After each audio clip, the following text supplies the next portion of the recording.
Muhammad Sayyid Tantoviy. Payg'ambarlar tarixi. Qur'oni Karim qissalari. Tarjimon Ziyovuddin Rahim. Muhammad Sayyid Tantoviyning ushbu kitobida payg'ambar alayhimussalomlar tarixi, ibratli hayotlari, Qur'oni Karimdagi ba'zi suralarning nozil bo'lish sabablari bayon qilinadi. Ayniqsa muborak Qur'on oyatlarida zikr qilingan qissalar juda qiziqarli va tushunarli uslubda talqin qilingan. Bu ibratli qissalar inson nafsini razolatdan hidoyat sari boshlaydi. Qalb ko'zlarini ochadi. Razil va chirkin odatlardan qutulishga chaqiradi. Ushbu asar inson tabiatining, ruhiyatining Allohgagina ma'lum bo'lgan o'ziga xos qirralari, nozik jihatlari ochib berilgani bilan ham ahamiyatlidir. Muqaddima. Olamlar Rabbi Alloh taologa hamd va sanolar, Janobimiz Rasulullohga va u kishini yaxshi ko'rib, sunnatlarga ergashganlarga salovat va salomlar yog'ilsin. Qur'oni Karimni tadabbur qilib ko'rgan kishi undagi sura va oyatlar orqali avvalambor anbiyo payg'ambarlar, qolaversa yaxshi va yomon toifadagi kishilarning qissalarida ko'pgina ibrat va hikmat namunalarini ko'rishi shubhasiz. Aksariyat qissalar hijratdan oldin nozil bo'lgan Makki suralarda batafsil yoritilgan.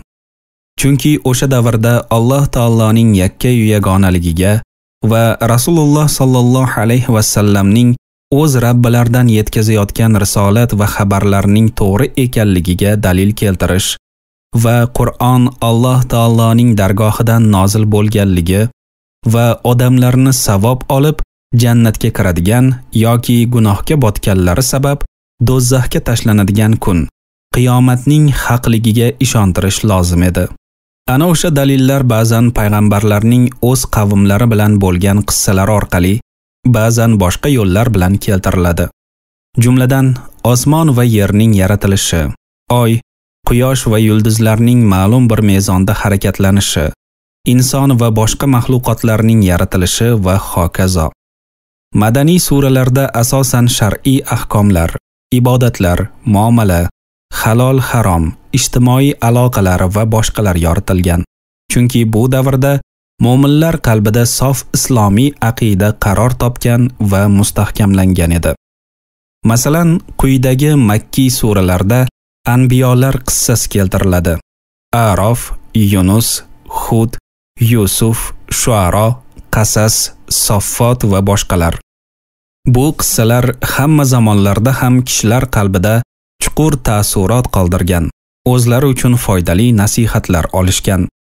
Hozirda ham qissalar insonlarni hidoyatga va to'g'ri yo'lga yurishlariga chaqirish, yuksak fazilatlarga ega bo'lib, razil va chirkin odatlardan uzoqlashish va yakka-yolg'iz barcha mahluqotlarni o'z hukmida ushlab, ularni bo'ysundirib turuvchi Alloh taoloni tan olib, unga taslim bo'lishda o'zining beqiyos o'rniga ega. Qur'ondagi qissalar boshqa qissalardan undagi ilgari surilayotgan e'tiqod va g'oyalarning yuksakligi, maqsadning oliyligi, so'z va jumlalarning har qanday xato kamchiliklardan xoli ekanligi, uning hayoliy yoki to'qima bir asar emasligi bilan ajralib turadi. Qur'ondagi qissalar turli yo'llar orqali ifodalangan. Ba'zida targ'ib, qiziqtirish, bashorat berish bilan, ba'zida esa ogohlantirish va qo'rqitish yo'li bilan. So'zimizga misol sifatida Alloh taoloning ushbu kalomini keltirib o'tamiz. Ey Muhammad sallallohu alayhi va sallam, mana shu biz sizga so'ylab berayotgan shaharlarning xabarlaridandir. Ulardan hali hanuz obod sog' turganlari ham bor, urilib bitganlari, halok bo'lib bitganlari ham bordir. Ularga biz zulm qilmadik, o'zlariga o'zlari zulm qildilar. Bas, qachonki Parvardigoringizning farmoni, azobi kelganida, ular Allohni qo'yib, iltijo qiladigan butlari ularni hech narsadan behojat qilmadi va ularga ziyondan o'zga biron narsa keltirmadi. Parvardigoringiz ahli egalari zolim bo'lgan shaharlarni ushlaganda mana shunday ushlar. Uning ushlanish azobi alamli va qattiqdir. Hud surasi 100-102 oyatlar. Qur'oni Karimdagi qissalar o'zida oliy maqsad va ko'pgina hikmatlarni jamlagan. Ulardan eng muhimlari: birinchisi, barcha payg'ambarlarni Alloh taolo bir risolat bilan o'zlariga yuklatilgan vazifani bajarish va odamlarni Allohga ixlos bilan ibodat qilishga chaqirish uchun yuborganligini bayon qilish. Nuh alayhissalom o'z qavmlariga shunday deydilar: Ey qavmim, Allohga ibodat qilinglar, sizlar uchun undan o'zga biron iloh yo'q. A'rof surasi 59-oyat. Hud alayhissalom qavmlariga deydilar: Ey qavmim, Allohga ibodat qilinglar, sizlar uchun undan o'zga biron iloh yo'q. A'rof surasi 65-oyat. Solih alayhissalom o'z qavmlariga aytadilar: Ey qavmim, Allohga ibodat qilingiz, sizlar uchun undan o'zga biron iloh yo'q. A'rof surasi 73-oyat. Shuayb alayhissalom o'z qavmlariga aytadilar: Ey qavmim, Allohga ibodat qilingiz, sizlar uchun undan o'zga biron iloh yo'q. A'rof surasi 85-oyat. Ushbu jumlalar yuqorida sanab o'tilgan payg'ambarlarning o'z qavmlarini hidoyatga chaqirayotganda ularga aytgan so'zlaridir. Ya'ni ular lutf va odob bilan yakka yolg'iz, sheriksiz bo'lgan Allohga ibodat qiling. Zero u ibodat qilish uchun eng mustahiq, munosib zotdir. Undan boshqa but sanamlar o'zlariga biron manfaat va zarar keltirishga molik emaslar, dedilar. Qur'oni Karim ushbu ma'noni har bir payg'ambar tilidan hikoya qiladi.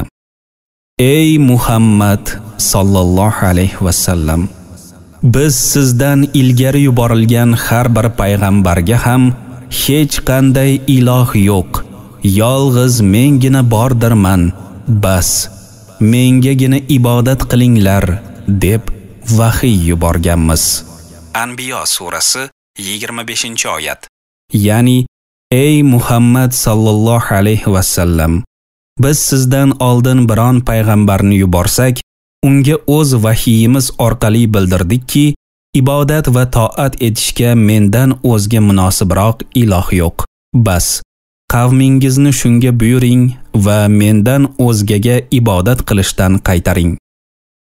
Ikkinchisi, Qur'oni Karimdagi qissalarni keltirishdan yana bir maqsad ushbu Qur'on Alloh taoloning huzuridan ekanligi va bu ilmga Rasululloh sallallohu alayhi va sallam Alloh o'z kitobini vahiy qilgandan so'ng ega bo'lganlari va o'z Rabbilaridan yetkazayotgan narsalar haq rost ekanini bayon qilishdir.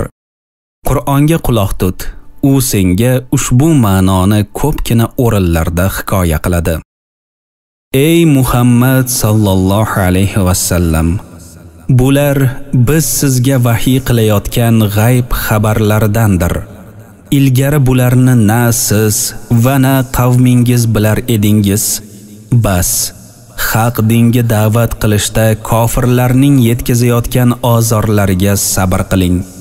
Albatta oqibat natija Allohdan qo'rquvchi kishilarnikidir. Hud surasi 49-oyat. Ya'ni ushbu biz hikoya qilayotgan qissalar o'tgan qavmlarning g'ayb xabarlaridandir. Uni bizdan o'zga hech kim tafsilot va nozik haqiqatlarigacha bilmas. Biz uni sizga rost va ishonchli bo'lgan vahiy yo'li orqali bildiramiz. Ushbu qissa va shunga o'xshash xabarlarni na siz bilar edingiz, ey Muhammad, na qavmingiz bilar edi. Faqatgina biz uni vahiy qilgandan so'nggina bilib oldingiz. Shunday ekan, Allohning amrini insonlarga yetkazishda xuddi avvalgi payg'ambarlar kabi chiroyli sabr qiling. Zero bilingki, chiroyli oqibat o'z nafslarini Alloh rozi bo'lmaydigan narsalardan saqlab yurguvchi taqvodor zotlarnikidir. Ushbu oyat karima Alloh bergan ne'matlarni e'tirof etish, pand nasihat va rag'batlantirish orqali hikoya qilinmoqda. Alloh taoloning bergan ne'matlari va qilgan mehribonligi ilgari bularni na siz va na qavmingiz bilar edi oyatida ifodalanmoqda. So'ngra Haq taolo sabr qiling deya suyukli payg'ambariga nasihat qilmoqda va so'ngra chiroyli oqibat taqvodorlarnikidir deya bandalarni o'ziga taqvo qilishga undamoqda. Ushbu ma'no Yusuf alayhissalomning o'z og'a-inilari bilan bo'lib o'tgan qissasidan so'ng ham zikr qilinadi. Ey Muhammad sallallohu alayhi va sallam, bu biz sizga vahiy qilayotgan g'ayb xabarlaridan. Chunki siz Yusufning og'a-inilari makr hiyla bilan o'zlarining rejalarini tuzib ittifoq qilishayotgan paytlarida ularning yollarida hozir emasdingiz. Yusuf surasi 102-oyat. Ya'ni biz birodaringiz Yusuf haqida hikoya qilayotgan qissa, ey Muhammad, Alloh taolodan o'zga hech kim bilmaydigan g'ayb xabarlardandir. Zero biz uni sizga vahiy qilamiz va ibrat, nasihatlarni o'z ichiga olgan ushbu hikoyadan xabar beramiz. Shuningdek, Qur'oni Karim Alloh taoloning huzuridan ekanligiga isbot dalilni Musa alayhissalom va Maryam qissalarida ham ko'rib o'tishimiz mumkin.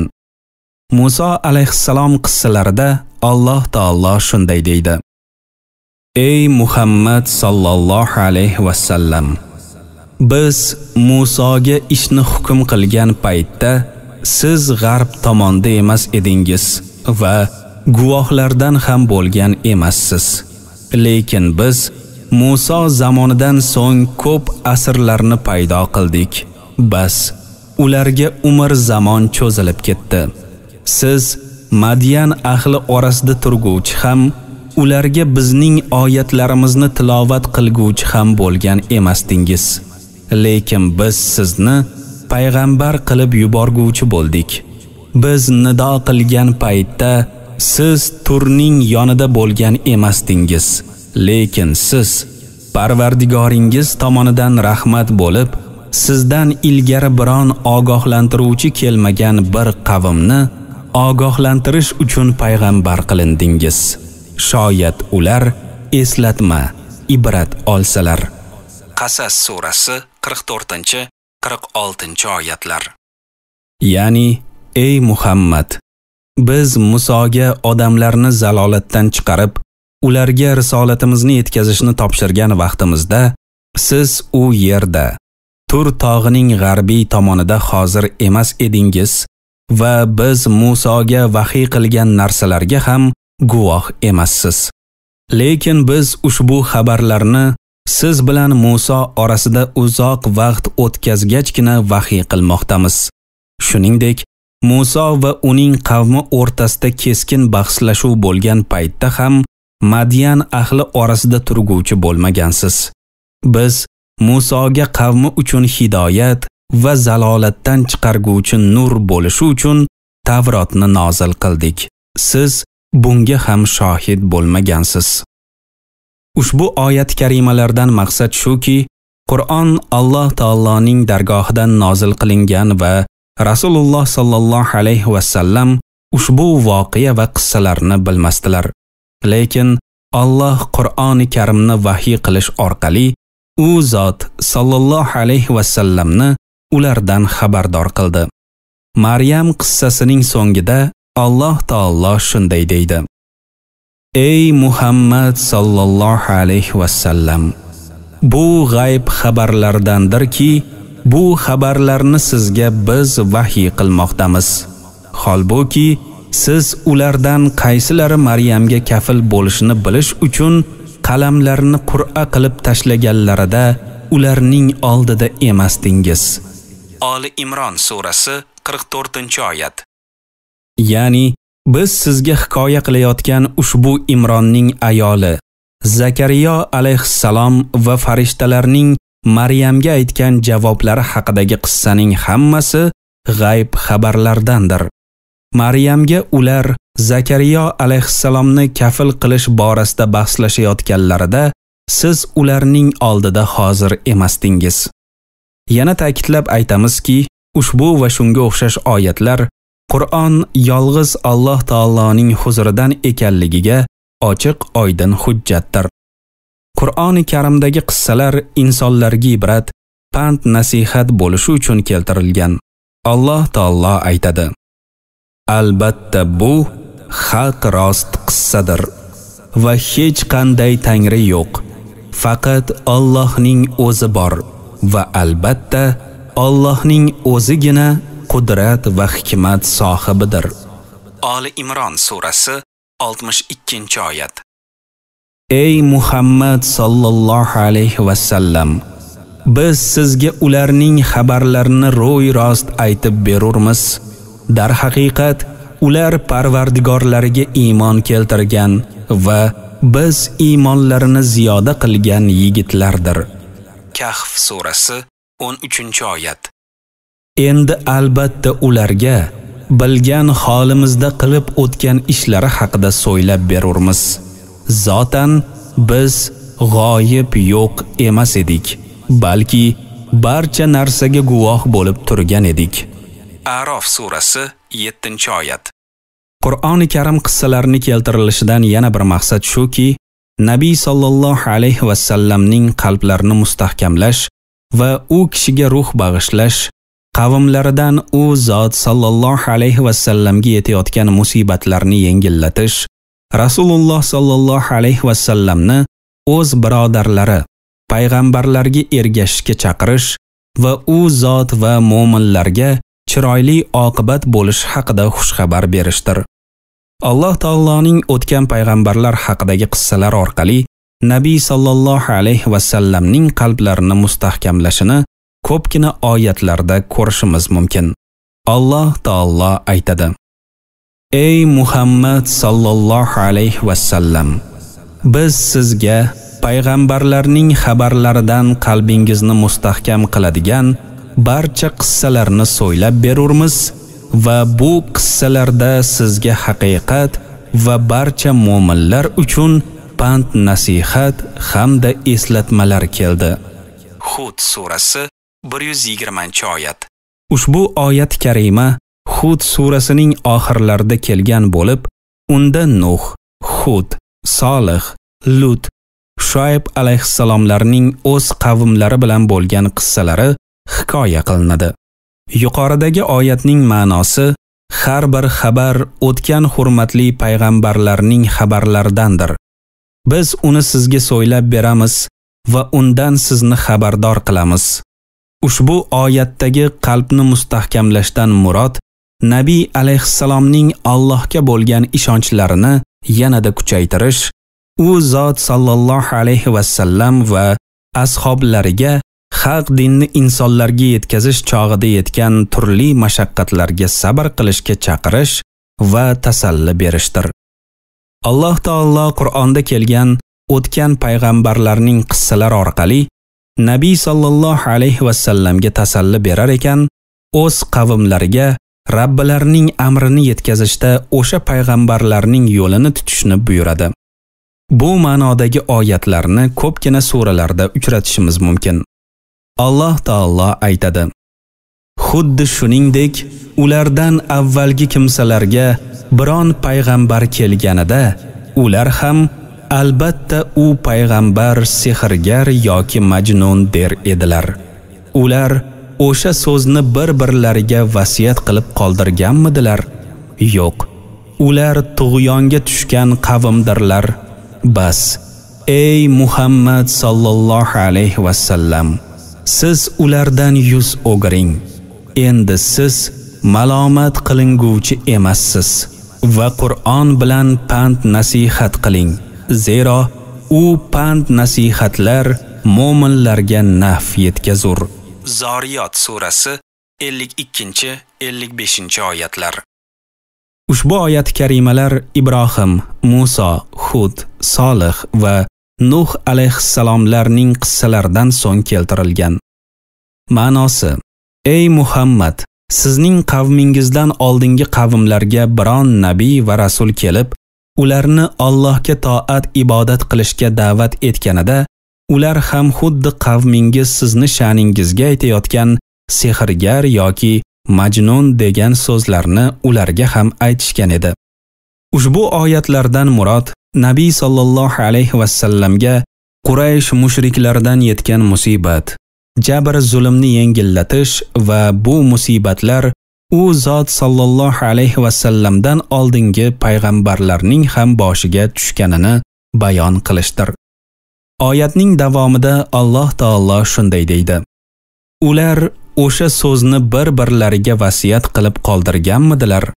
Ya'ni har bir o'tgan kofir qavm o'zlaridan so'ng keluvchi avlodlariga Alloh tomonidan biron rasul yoki payg'ambar yuborilganida unga qarata sen sehrgar yoki majnunsan deb aytishni tayinlab ketganmidilar? Bu savolning javobi oyatning davomida keladi. Yo'q. Ular tug'yonga tushgan qavmdirlar. Ya'ni ularning qalblaridagi narsaning birligi hamda kufr, fisq, fujur va isyon, gunoh, ma'siyat ishlarida bir ekanliklari ularni ushbu so'zni aytishga undardi. Ular bir-birlari bilan uchrashmagan, boshqa zamonlarda yashagan bo'lsalar ham, ushbu qabih so'zni aytishga barchalarining tili jamlandi. So'ngra Alloh taolo payg'ambarimiz alayhissalomga shunday amr qiladi: Bas, ey Muhammad sallallohu alayhi va sallam, siz ulardan yuz o'giring. Endi siz malomat qilinguvchi emassiz. Ya'ni ey karim zot bo'lmish payg'ambar, siz ulardan yuz o'giring va ularning makr, hiyla va nodonliklariga e'tibor bermay, o'z yo'lingizda bardavom bo'ling. Zero siz ulardan yuz o'girganingiz uchun malomat qilinmaysiz va ular bilan bahslashni tark etganingiz sababli ham iqobga olinmaysiz. Va Qur'on bilan pand nasihat qiling. Zero u pand nasihatlar mo'minlarga naf yetkazur. Ya'ni kofir va mushrik qavm sizga tuhmat, bo'xton toshlarini otishiga qaramay, siz pand nasihat qilish, bashorat berish va ogohlantirishda davom eting. Zero biz sizga vahiy qilayotgan eng yuksak hidoyatlardan hisoblanmish bu pand nasihatlar mo'minlarga manfaat keltiradi. Rasululloh sallallohu alayhi va sallamning boshlariga tushgan musibatni yengillatish, u zotga tasalli berish ma'nosidagi oyatlar talayginadir. Alloh taolo aytadi: Ey Muhammad sallallohu alayhi va sallam, agar ular, ya'ni Makka mushriklari sizni yolg'onchi qilsalar, bilingki, ulardan ilgari Nuh qavmi, Od, Samud qabilalari ham o'zlariga yuborilgan payg'ambarlarni yolg'onchi qilgan edilar. Ibrohimning qavmi Ibrohimni, Lut qavmi Lutni, Madyan shahrining aholisi Shuaybni yolg'onchi qilgandirlar. Musa ham yolg'onchi qilindi.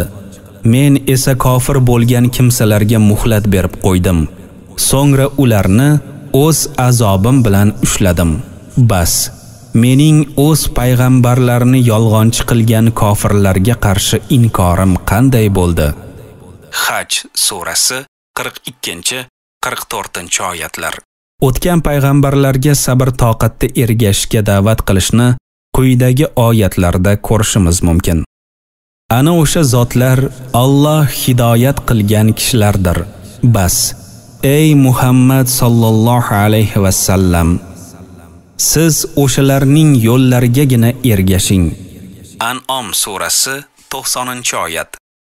Ushbu oyatda Alloh taolo avval o'tgan payg'ambarlarning 18 nafarining ismini zikr qilib, so'ngra o'z nabiyi sallallohu alayhi va sallamni ularga ergashishga amr qilmoqda.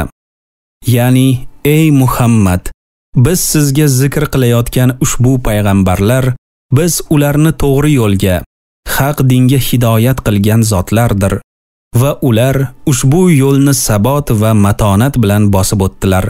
Bas, siz ham ularga ergashuvchi bo'ling.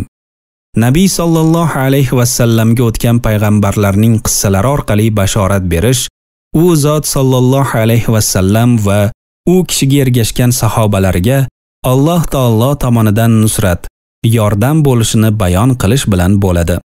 Ushbu ma'noni ko'pgina oyatlarda ko'rib o'tishimiz mumkin. Ma'lumki, sizdan avvalgi payg'ambarlar ham yolg'onchi qilinganlar, so'ng to ularga bizning yordamimiz kelguncha yolg'onchi qilinganlarga va chekkan aziyatlarga sabr qilganlar. Allohning so'zlarini o'zgartira oluvchi biron kimsa yo'qdir. Axir sizga, ey Muhammad sallallohu alayhi va sallam, o'tgan payg'ambarlarning xabarlaridan ham kelgan-ku. An'om surasi 34-oyat. Ya'ni avvalgi qavmlar ularni hidoyatga chaqirish uchun kelgan ko'pgina payg'ambarlarni yolg'onchi dedilar. O'sha vaqtda ushbu payg'ambarlar ular yetkazgan aziyat va yolg'onga chiqarishlarga sabr qildilar va hatto bizning yordamimiz kelgunicha ushbu yo'lda bardavom bo'ldilar.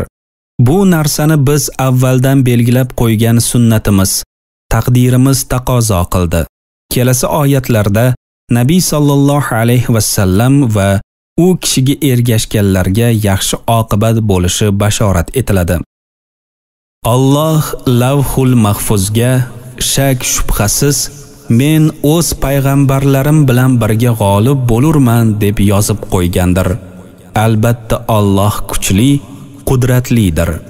Mujodala surasi 21-oyat. Aniqki, bizning payg'ambar bo'lgan bandalarimiz haqida shubhasiz ular qo'llab-quvvatlanguvchilardir va bizning qo'shnimiz, ya'ni payg'ambarlar va ularga iymon keltirgan kishilar g'olib bo'lguvchilardir degan so'zimiz sobit bo'lgandir. Soffot surasi 171-173-oyatlar. Albatta, biz payg'ambarlarimizga va iymon keltirgan zotlarga hayoti dunyoda ham guvohlar, hozir bo'lib turadigan kun, qiyomatda ham yordam berurmiz. G'ofir surasi 51-oyat. Qur'oni Karim qissalarining keltirilishidan yana bir maqsad undan ibrat va pand nasihat olishdir. Alloh taolo aytadi: "Darhaqiqat, ularning qissalarida aql egalari uchun ibrat bordir. Ushbu Qur'on to'qib chiqarilgan so'z emas, balki u o'zidan avvalgi narsalarni, ya'ni samoviy kitoblarni tasdiq etuvchi, unga iymon keltiradigan qavm uchun barcha narsalarni mufassal bayon qilib beruvchi hidoyat va rahmat bo'lgan bir kitobdir." Yusuf surasi 111-oyat. Ushbu oyat karima Yusuf surasining so'ngida keltirilgan. Bu qissa Qur'ondagi eng yaxshi, hikmatli va qalbga kuchli ta'sir qiluvchi qissalardan biridir. Ya'ni mazkur payg'ambar qissalari va ularning o'z qavmlari bilan bo'lib o'tgan voqealarda har bir solim aql va to'g'ri fikr egasi bo'lgan kishilar uchun ibrat va nasihat bordir. Biz sizga hikoya qilayotgan ushbu qissalarda biron ixtilof yoki yolg'on yo'qdir. Zero ular haqiqiy voqelikda sodir bo'lgan. Biz sidiq ila sizga vahiy qilayotgan, ularga biron to'qima yoki yolg'on aralashmagan Qur'on qissalaridir. Ushbu kitob Qur'onning avvalgi samoviy kitoblardan farqi shuki, ularga har xil toifalar va fosiq kishilar turli o'zgartirishlar kiritishga botindilar. Lekin Qur'on bunday emas. Chunki Alloh uni saqlashga va'da bergan va Qur'oni Karim unga iymon keltirib, uning amr va nahiylariga amal qilguvchi qavm uchun hidoyat va rahmat manbaidir. Qur'oni Karim qissalaridan oladigan ibratlarimiz turli usulda bayon qilinadi. Jumladan, haq yo'lda sobit turuvchi, botil e'tiqod va amallardan uzoq yuruvchi, Alloh taologa chin qalbdan tavba qiluvchi, u rozi bo'ladigan amallarni qilib, g'azabi keladigan ishlarni tark etuvchi mu'minlarga chiroyli oqibat bo'lishi bayon qilingan. Sulaymon alayhissalomning qissalarida yaxshi namunani ko'rishimiz mumkin. Alloh taolo u kishiga o'zlaridan so'ng hech kimga nasib bo'lmaydigan boylikni ato qildi va bu boylik va mulkka noshukr bo'lmadilar va u Allohni zikridan ham to'sib qo'ymadi. Alloh taolo aytadi: Endi qachonki Sulaymon taxtni o'z huzurida ko'rgach, dedi: Bu Parvardigorimning menga shukr qilamanmi yoki kufrona ne'mat qilamanmi? Imtihon etish uchun bergan fazl va marhamatidandir. Kim shukr qilsa, bas. Albatta u faqat o'z foydasi uchun shukr qilur. Kim kufrni ne'mat bilsa, bas. Parvardigorim uning shukr qilishidan behojat va fazl va karam egasidir. Naml surasi 40-oyat. Zulqarnayn qissasida ham aql egalari uchun ko'p ibratlar bor. Alloh taolo unga hukmronlik va yer yuzida ko'pgina imkoniyatlar berdi. U esa kuch-quvvati va davlatini yomonlikka emas, yaxshilikka, fasod ishlarga emas, isloh qilishga sarfladi. G'or egalari, Ashabul Kahf qissasi ham juda ta'sirli va ibratga to'la. Ular o'z Rabbilariga iymon keltirdilar. Alloh ularning iymonlarini haq yo'lda sobit turganliklari sababli yanada ziyoda qildi. Yunus alayhissalomning qavmlari to'g'risidagi qissadagi ibratlar shundan iboratki, u kishining qavmlari haq yo'lga da'vat qilinganlarida yaxshilik bilan qabul qildilar, o'z payg'ambarlari keltirgan xabarni tasdiqladilar. Alloh taolo uchun dinni xolis qildilar, ixlos bilan ibodatlarni bajardilar. Alloh taolo aytadi: Qani endi biz halok qilgan qishloqlar ichida biron qishloq ahli o'z payg'ambarlari aytgan azobni sezgan vaqtlarida iymon keltirsalar edi, albatta iymonlari foyda qilgan, ya'ni halok bo'lmagan bo'lar edi. Faqat Yunus qavmigina shunday qildi. Iymon keltirishgach, ulardan hayoti dunyodagi rasvolik azobini ketkazdik va ularni ma'lum bir vaqtgacha foydalantirdik. Yunus surasi 98-oyat. Ma'nosi: Koshki edi kofir qavm rushd va hidoyatga qaytib, payg'ambarlar keltirgan haq dinga iymon keltirsalar va najot topsalar. Yo'q, illo Yunus alayhissalomning qavmi shunday qildi. Ular qilgan gunoh ishlariga pushaymon bo'lib, chin dildan Alloh taologa tavba qildilar va o'z payg'ambarlariga iymon keltirdilar. Shu sababli ular Allohning azobidan najot topib, dunyo hayotida o'z ajallari yetguncha tinchlik, salomatlik bilan yashab o'tdilar. Ushbu oyatda shuningdek haqiqatni yolg'onga chiqaruvchi va kofir qavmlarning yomon oqibatlari bayon qilinmoqda. Ular o'z kufrlarida qattiq turib olib, payg'ambarlar keltirgan nasihatlarga quloq osmadilar. Hidoyatdan ko'ra zalolatni afzal bilib, Alloh taoloning ne'matlarini inkor qildilar. Aksincha, u ne'matlarini toatda emas, balki gunoh, ma'siyat amallarida ishlatdilar. Bandalarni bergan ne'matlariga noshukr bo'lishdan qaytarish maqsadida Alloh taolo Qorun qissasini keltiradi. Unga Alloh tomonidan ko'pgina ne'matlar, mol-mulk ato etilgan edi. Lekin u buni tan olmay, noshukrlik qildi va takabburlik bilan menga bor mol va davlatim faqat o'zimdagi bilim sababligina ato etilgandir. Bas, hech kim uni mendan tortib ola olmas, dedi. Qasas surasi 78-oyat. Shuningdek, Saba ahlining qissasida Alloh taolo ular haqida bunday deydi: Aniqki, Saba qabilasi uchun o'z maskanlarida bir alomat bor edi. O'ng tomonda ham bog'-rog'lar bo'lib, biz ularga Parvardigoringiz bergan rizq ro'zidan bahramand bo'linglar. Shahringiz pokiza shahardir. Parvardigoringiz mag'firat qilguvchi Parvardigordir degan edik. Bas, ular yuz o'girishgach, biz ularning ustiga to'fon bilan selni yubordik va ularning bog'larini tahir achchiq mevali yulg'unzor va yakkam-dukkam butazor bog'larga aylantirib qo'ydik. Kofir bo'lganlari sababli ularni mana shu yo'l bilan jazoladik. Biz faqat kofir bo'lgan kimsalargagina jazo berurmiz. Saba surasi 15-17 oyatlar. Ma'nosi: Saba qabilasining maskanlarida Allohning fazl va marhamatiga dalolat qiladigan ochiq-oydin alomatlar bor edi. Alloh taolo ularga bog' va bo'stonlar ato etdi. Birisi maskanlarining o'ng tomonida, ikkinchisi chap tomonida.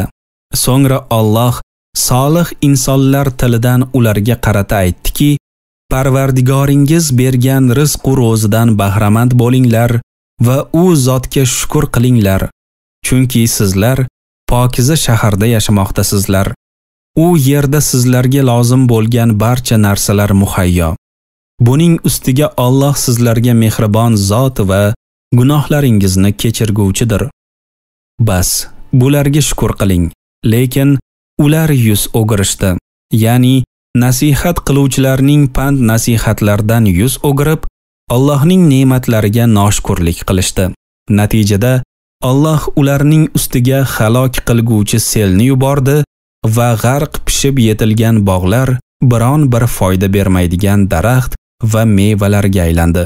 Qur'oni Karimni tadabbur qilguvchi kishi bundan noshukr qavmlarning qissalari va ular taqdirlarining qanday yakun topganini ko'radi. Ankabut surasida Nuh, Ibrohim, Lut, Shuayb, Hud, Solih va Musa alayhissalomlarning qavmlari bilan bo'lgan qissani zikr qilgach, Alloh taolo bunday deydi: Biz ulardan har birini o'z gunohi bilan ushladik. Bas, ularning orasida biz ustiga tosh yog'dirgan kimsalar ham bordir. Ular orasida dahshatli qichqiriq tutib halok bo'lgan kimsalar ham bordir. Ular orasida biz yerga yuttirgan kimsalar ham bordir va ular orasida biz suvga g'arq qilgan kimsalar ham bordir. Alloh ularga zulm qilguvchi bo'lmadi, lekin ular o'z jonlariga jabr qilguvchi bo'ldilar. Ankabut surasi 40-oyat. Ya'ni ushbu haqiqatni yolg'onga chiqaruvchi kofir qavmni o'z gunohlari tufayli ushladik va halok etdik. Chunki ular gunohga mukkasdan ketib, undan qaytmas edilar. Shu sababli Lut alayhissalom qavmlarining ustiga kuchli shamol aralash tosh yog'dirildi. Solih va Shuayb alayhissalom qavmlarini kuchli va halok qiluvchi qichqiriq tutdi. Noshkur Qorunni esa yer yutdi. Ba'zilarini Nuh va Fir'avn qavmi kabi g'arq qildik. Alloh taolo ularga zulm qilishni xohlamadi, balki ular o'z nafslariga zulm qildilar. Kufr va noshukrlikda bo'lganliklari sababli o'zlarini o'zlari halok qildilar. Ushbu zikr qilib o'tganlarimiz Qur'oni Karim qissalaridan ko'zda tutilgan asosiy maqsad va g'oyalar hamda ulardan kelib chiqadigan ibratlar edi. Bu yerda keltirganlarimiz daryodan bir tomchidir. Qur'oni Karim qissalarida yana ko'pgina ibrat va maqsadlar borki, uni har bir salim aql egasi o'zi fikr qilib chiqarib oladi. 1416-hijriy yil Safar oyining 12-kuni, milodiy 1995-yil 10-iyul. Muhammad Sayyid Tantoviy, Al-Azhar universitetining shayxi.